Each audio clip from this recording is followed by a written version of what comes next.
Hi, I'm Paula Broadwell, and I'm here today to speak about women in the military, women in combat, in the infantry, and why women can have it all.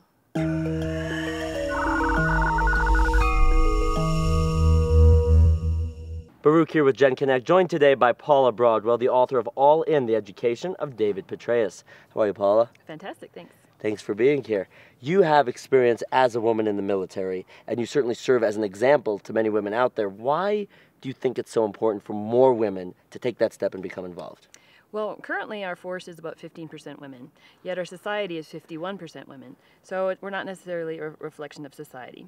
And you might say, well, it's a man's world, it's kind of a physical world, and maybe a profession that not a lot of women want to join. But I don't think that's true. Personally, I've loved service. I know you know another of other young women in the military who've enjoyed that as well, who've gained leadership skills, who are stronger leaders in the public sector or private sector because of their military experience.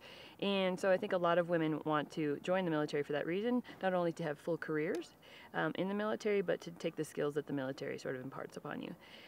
Some of the challenges to rising to the top in the military are the combat exclusion policy. And recently, the Pentagon has just overturned portions of the exclusion policy, allowing women to participate in 14,000 more positions in the Army and I think 34,000 different billets in the Navy. Now that allows them to gain the combat experience they need to become qualified to lead divisions and regional commands, for example, and maybe even wartime commands. Without that experience, they could never become Chief of Staff of the Army or Chairman of the Joint Chiefs of Staff. So we're really facing a brass ceiling, if you will, unless we get rid of some of those barriers to the top. And in today's warfare, where there really are no front lines, where women are serving everywhere that men are in combat, in support of Special Operations Command troops, for example, there should be no more barriers because we've already proven ourselves. What do you think is the greatest barrier to entry for many women out there who are reluctant to take the step that you took? I think there are institutional barriers and there are cultural and societal barriers. So many of my peers who've seen women in action and serving on the front lines valiantly, they understand that women can do it. I think all of us agree that there should be one standard, and if women can't meet that standard, then she's out. But equally, that should be applied to men who can't meet the standard.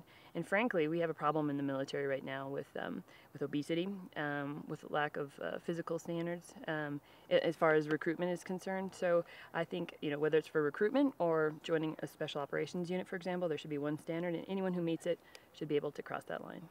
Paula Broadwell, thank you for serving as an example. And for more with Paula Broadwell and to learn more about her book, All In, The Education of David Petraeus, be sure to check out genConnect.com.